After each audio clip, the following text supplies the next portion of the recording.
Sometimes history speaks for itself. A ray of forgotten glory shining through the ages. It was a hell of a time. If 80% of the documentary is true, I'm not sure that people will believe it or even be able to cope with it.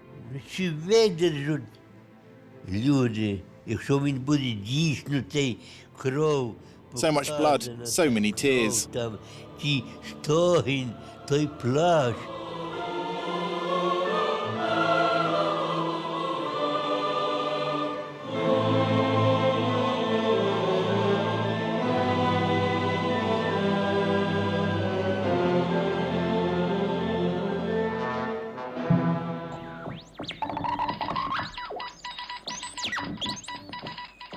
On June the 25th, 1954, the first SOS messages were broadcast on high-frequency radio from the Kengir prison camp in the Soviet Union.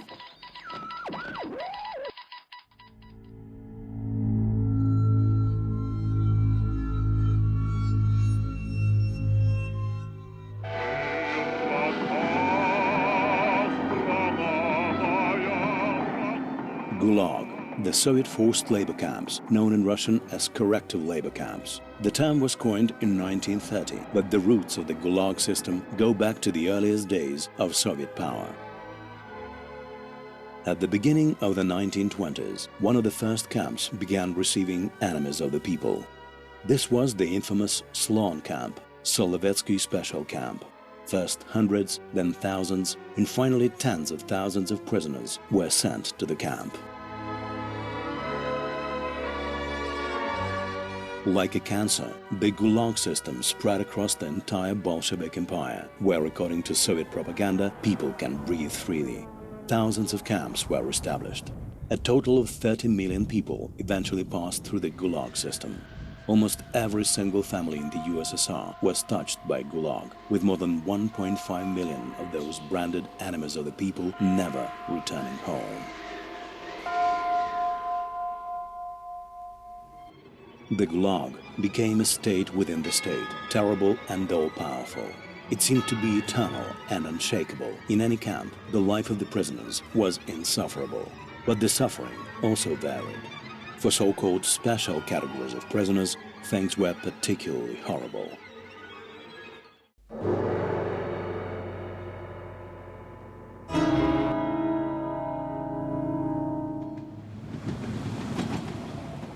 Camp number 4, Steppe, was one such type of camp.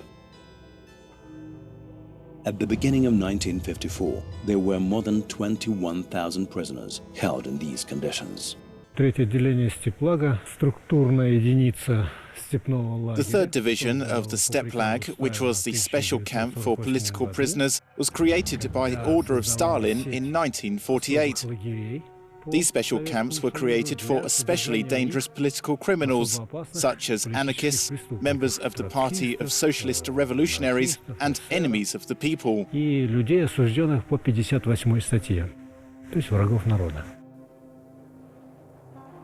The location of this camp on the Kazakh steppe was not chosen by chance.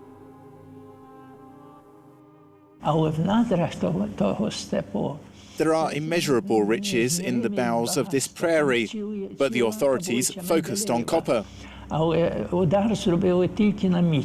This region is barren. Temperatures range from +40 to -40 degrees centigrade with permanent strong winds. There is nobody for hundreds of kilometers. Instead, there is steppe, and more steppe around. The land is starving, naked, and dry as a bone.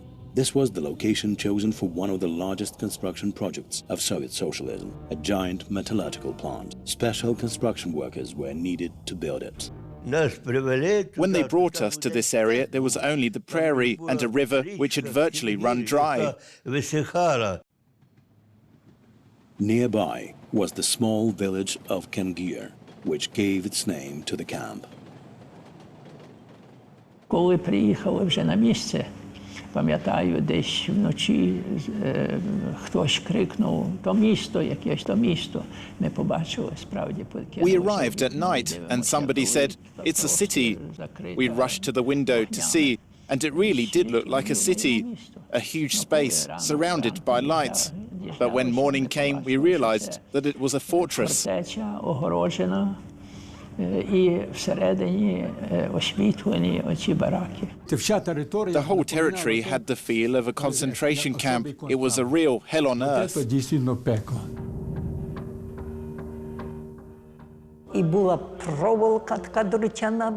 The camp was surrounded by barbed wire and guarded by soldiers perched in watchtowers.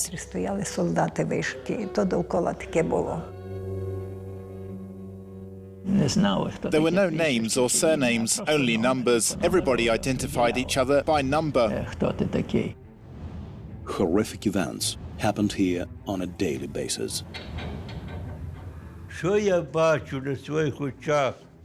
This is what I saw with my own eyes.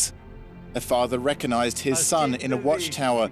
The son asked, "Dad, what are you doing here?" And suddenly there was a shot. The son had shot himself. Blood began to flow from the watchtower. That's what I saw myself.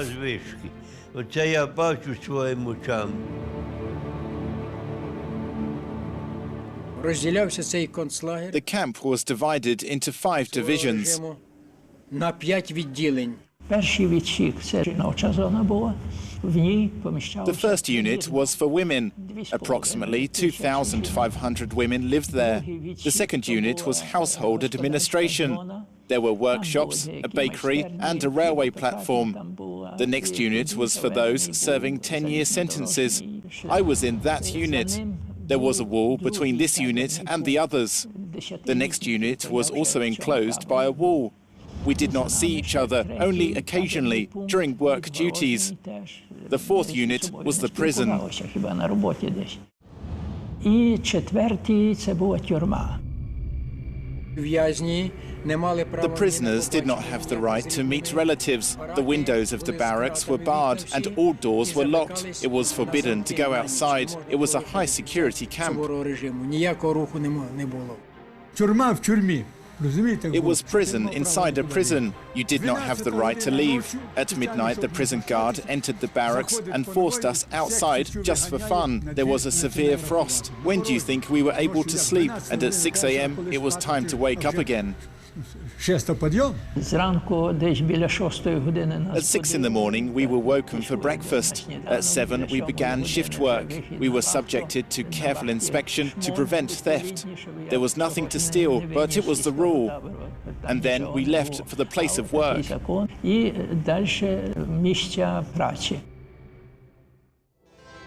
There were a lot of people in Steppe engaged in copper ore mining. One of them, Ferenc Varkany, recalls, "If a prisoner had not died of tuberculosis, then he would likely die as a result of exposure or accidents. It was common at that time." Prisoners had to contend with a lot of enemies. The first enemy was the cold. There was no shelter from it. When a prisoner's shoes were ruined, he would have settled for so-called chuni.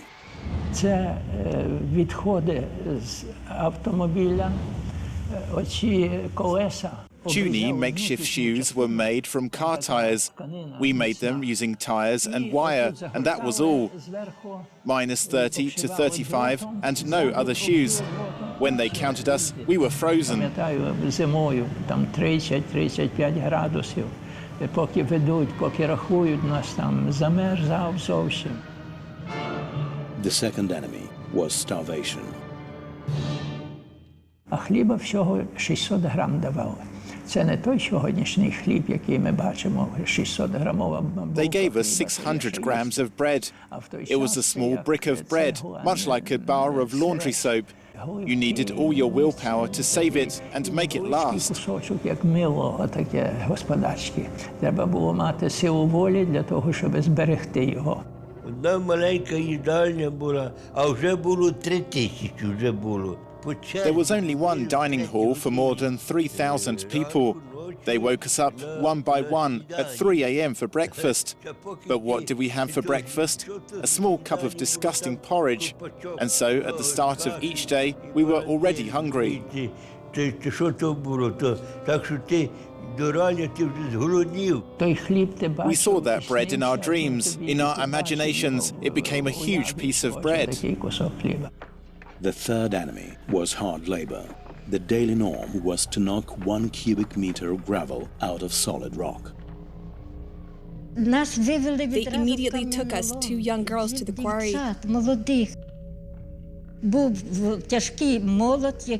The hammer and crowbar were so heavy that I couldn't lift them. I refused to work and said that it's very hard for me. I was punished at once, 10 days in the punishment cells.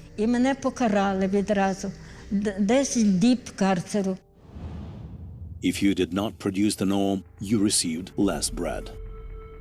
Дали мені кияню і лопату. They gave me a hammer and shovel and sent me to the stone quarry and said, dig. There was no place to get warm. I chipped away again and again, and finally I collapsed. I became dangerously thin. Що? Став дистрофом.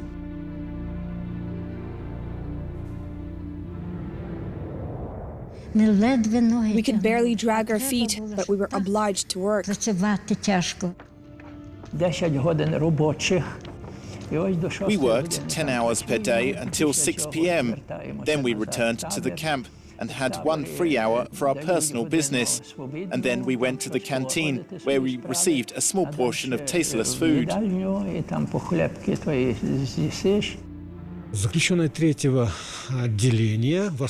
Category 3 prisoners were occupied with the construction of the preparation plant and with the building of new houses for the future city of Dzhezkazgan. Жилых домов будущего города Dzhezkazgana.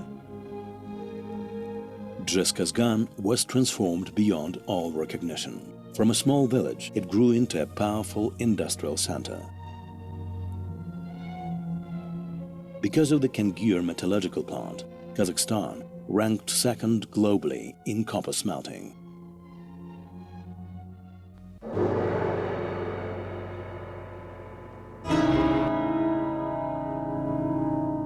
"75% of prisoners were Ukrainians from Western Ukraine. There were small amounts of Poles and Belarusians. Most all were Ukrainians, though, and all were young." Despite tough restrictions, prisoners managed to communicate and even created a postal service. На будівлі працювали ув'язнені. Так вдень працювали чоловіки, а в ніч виводили жінок. At the construction site, the prisoners worked in shifts. During the day, the men worked, and at night, the women worked. This was where news was passed on. It was where we exchanged notes. This was our main place to communicate between each other. Women brought letters to the women's barracks and distributed to whom they were addressed. The girls answered the letters and returned them to the women who were working that night. In this way, we communicated with the men. Відповідали і теж віддавали жінкам, які працювали вночі. І таким чином багато хто листувався з чоловічою зоною. True love stories emerged from these notes. For many, this romance helped them survive. For some, it was a matter of destiny. Once, Olga received such a letter.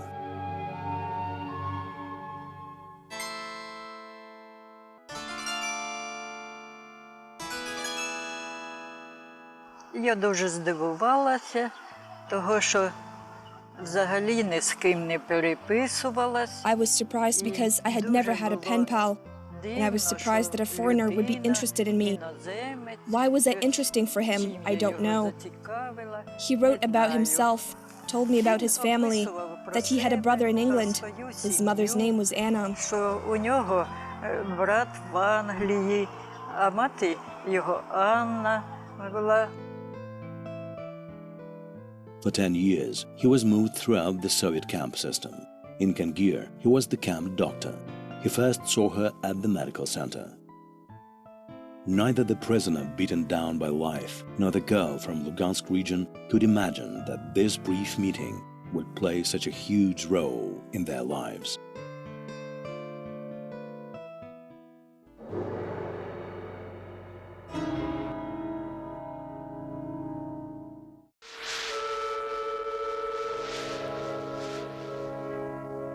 On March the 5th, 1953, an event took place which changed the course of history.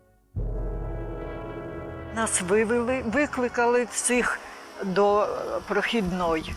We're all called to come to the checkpoint. This is where the dogs surrounded us.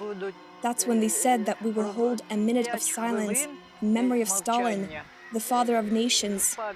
It was horrible, such silence. But the silence was interrupted by the howl of dogs. It was so terrible. Then one of the girls said, "Look, a dog has died, a dog's death." А дівчата кажуть, бач, собачий смерть. As soon as I returned from my shift, I started to shout, "Stalin died, Stalin died," and everyone answered with cheers. I was arrested and sent to jail and then to court. They condemned me to 5 more years.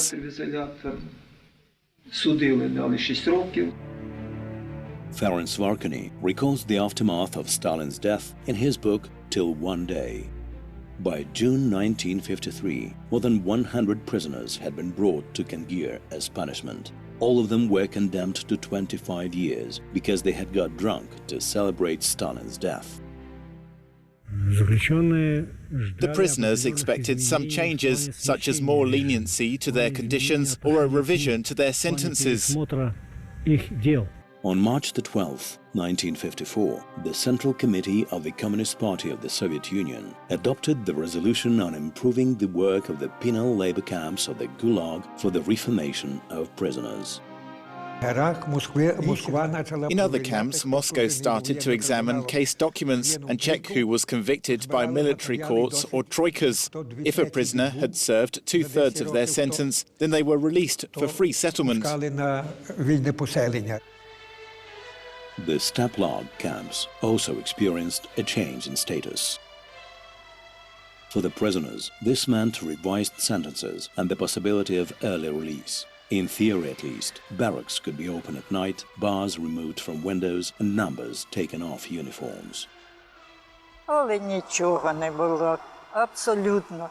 Мені здається, що навпаки. We hoped for change, but nothing happened. On the contrary, things got tougher. Searches were more frequent. People despaired. Обшуки зачастішали. Люди зневірилися зовсім. And the worst thing was that they began to shoot us on the road, wherever they wanted.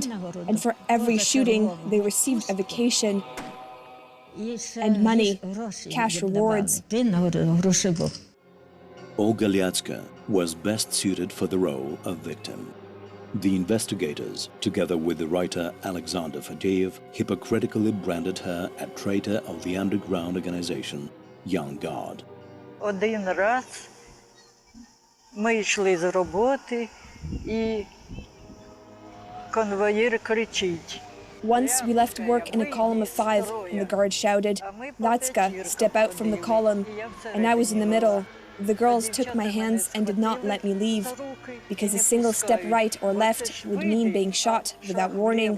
They grabbed me and did not let me go. Ну, то вони зразу мене схопили і не пускали. The shooting of prisoners moving in columns was a regular occurrence, which was usually the initiative of the guards, who had been ideologically and politically radicalized. Sometimes they were following instructions regarding specific prisoners. Camp administration officials had reason to implement tough measures. A high security status meant extra money and benefits, which they would lose if the regime was relaxed. Some administrators could even lose their jobs. So it was important for them to demonstrate that a high security regime was necessary. They waged open war, the guards against the political prisoners. The guards would place cigarettes near the guard tower and ask prisoners to come and pick them up. When the prisoner approached the tower, they killed him. The camp administration had to demonstrate that they were like faithful dogs, always ready to act in their master's interests. Any conflict with political prisoners would serve their purposes, so the guards regularly arranged provocations. Збагачувальну фабрику вели колону людей. The route to the plant ran through the mud. When the guards were humane, they would allow us to bypass the mud, but some guards ordered us to march directly through the mud. Sometimes the prisoners would refuse, and this would be a signal for the guards to open fire. They would open fire into the air and then directly into the column. They were both dead and wounded. Автоматно в повітря, а потім в колону прямо. Були убиті і ранені.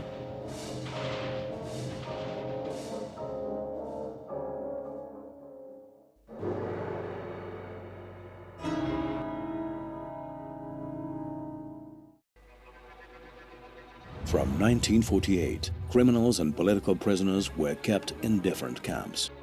But in the spring of 1954, a train carrying criminal offenders unexpectedly arrived in Kengir. They brought 600 thugs to the camp, 600 people who were serving consecutive terms and who were responsible for multiple murders. Some eyewitnesses and participants claimed that the criminal elements were brought to the camp in order to provoke conflicts and allow the camp authorities to introduce a tougher new regime. These strict measures would mean higher salaries, more benefits and enhanced status for the camp authorities.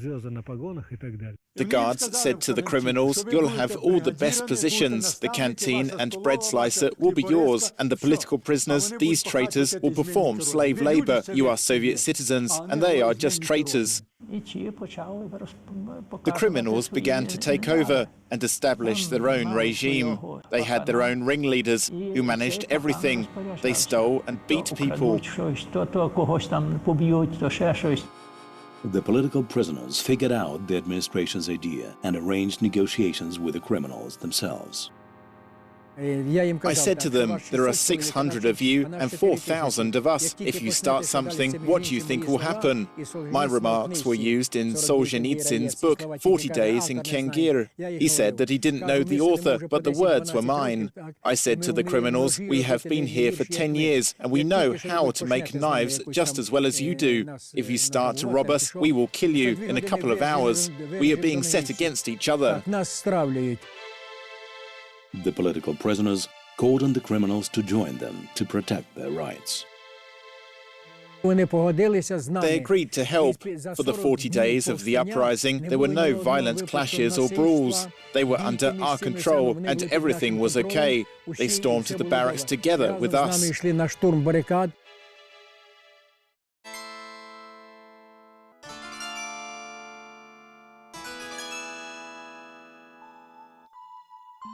Olga wanted to meet the person who had been writing to her, and she did manage to make it happen.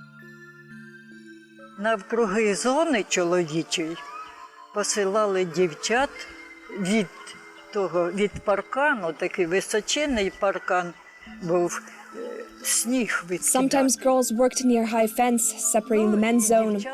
Girls tried to be assigned there in order to see the man they were corresponding with. I also managed to be sent there. The fence was high and there was a lot of snow. I asked the men to call for Varkoni from the medical center. That was our first date. Так що нас видно було наскрізь. Ну, я попросила, щоб визвали Varkoni із санчасті. І ото ми вперше побачилися. This short meeting was enough to awake feelings in her heart. And whenever she thought of him, her thoughts would be about... В основному... It was mostly about love.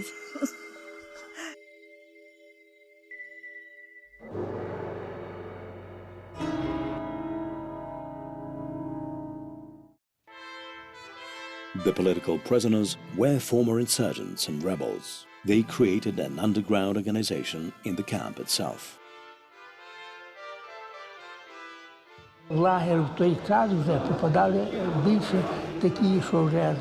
More and more educated people were being sent to the camps in those days, including doctors, priests, scientists and students.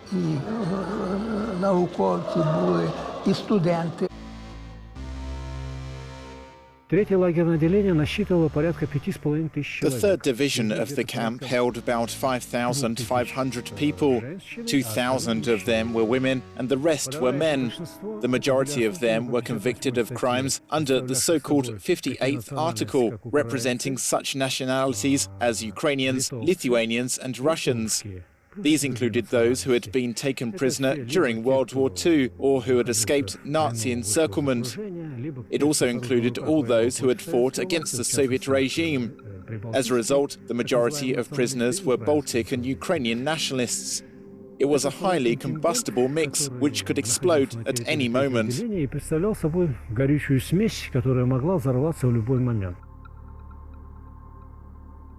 Prisoners still wore uniforms with numbers of them. Nobody could write home. The regime was not relaxed. Tensions continued to mount. We were waiting for something to happen from minute to minute. We were waiting for the right moment to start the uprising, but it takes time to mount a rebellion. The moment finally came, sooner than many had expected.